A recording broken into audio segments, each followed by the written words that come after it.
You think that Trump is actually still in power right now? What do you think?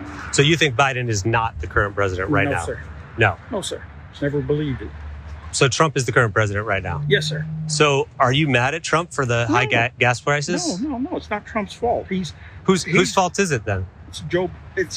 He's got to set all this. But Joe Biden, where's Joe Biden? He said he's not president. He's not the president. Okay. What I'm trying to say is. So how could the gas prices be his fault if he's not president? What you don't understand what they're trying to do. They have to wake up the dingleberries that are still asleep. Okay. So that right there is the Good Liars, who obviously do great work, and I think the interviews they do on the street are absolutely the best. It's one of my favorite genres of political stuff, and they are a great example of it. But there, what you see is it is holding two ideas that just fundamentally are at odds with each other. That secretly, I don't like that Biden is president. I like the Trump. So obviously, Trump is actually president, because if he wasn't, that implies that someone I like was beaten. I can't accept that. So he's president. But also, things are kind of rough. Gas prices are going up. That's obviously Brandon's fault. But the problem is when you mash those together, that doesn't actually work, Viviana. It doesn't. And I actually felt bad for that dingleberry because he was still asleep and somebody needs to wake him up. Maybe you need to just watch some of the, extreme conservative programming, and then you can fall asleep like the rest of the dingleberries. John, you're having trouble sleeping. I have to admit that I was happier in an earlier political era when Dingleberry wasn't thrown around so often. I think it was Marjorie Greene or Lauren Boebert who were using it recently. Like, we don't have to talk about Dingleberries actually.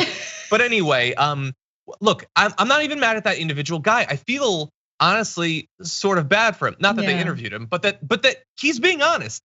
And he almost gets what's happening. So when he asked the second question, he said, Joe, well, wait, so look what's happening. Because he knows that that's illogical. He gets that, but he's coming to that conversation armed with the information that's been presented to him. And the information that's presented to him, whether through one arm of right-wing media, which is like Fox News, Newsmax, OAN, or the other, which is from the same beast fundamentally, your Ben Shapiro's, your Charlie Kirk's, your Candace Owens, all that, is designed to create people that are crazy and can't understand what's going on, that aren't prepared to do that. That's a demonstration. And we do have to be inviting to those people if and when they're ever ready to transition back over to the world of the rational. No, but they won't, John. In the meantime, he's living in the past. He's wearing a Hillary shirt. I mean, I know it probably says like go to jail or whatever, but I mean, it's not even relevant anymore.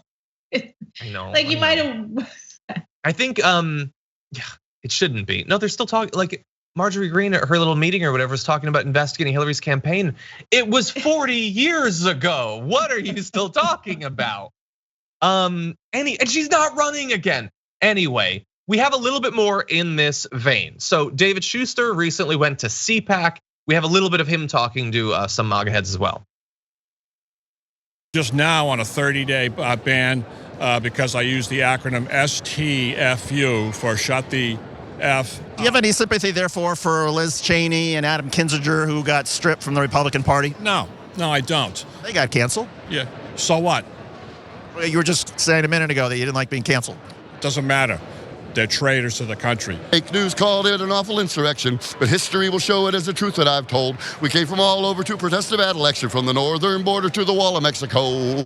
I gotta say, well, I don't agree with him. I like his method of delivery. It's got a certain something. I don't know. I thought Abe died and got shot in the head. Apparently, he survived and he's still here. Okay, that was pretty good. We need Franklin Sharp Slicer to write our scripts if we're gonna deliver it in that particular way of doing it. But yeah, look, David Schuster again, just like with the Good Liars, points out the hypocrisy. They say they're against cancel culture, but they love the cancel culture. They've got to get out of a complete lack of logic free card, which is but they're traitors. Right. Okay, but you know what you're doing there. You like it when you like it. You don't like it when you don't like it. Just admit that. That's fine.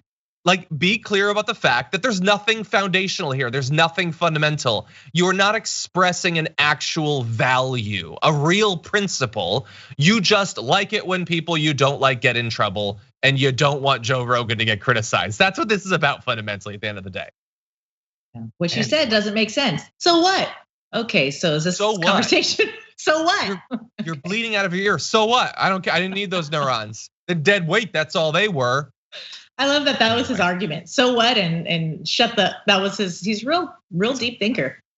Just like think slightly deeper. I feel bad for these people because I think that there's some like learning disabilities or something going on. I don't know.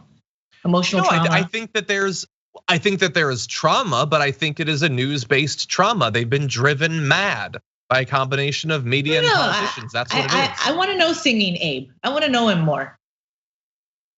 The Singing Dingleberries. That's what their barbershop quartet's going to be called, and it's going to be disgusting.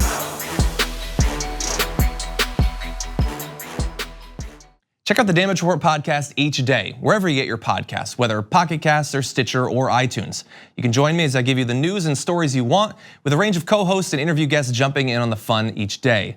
Again, that's the Damage Report, wherever you get your podcasts. And if you get them at iTunes, don't forget to rate and review. Sometimes I'll read them live on the show.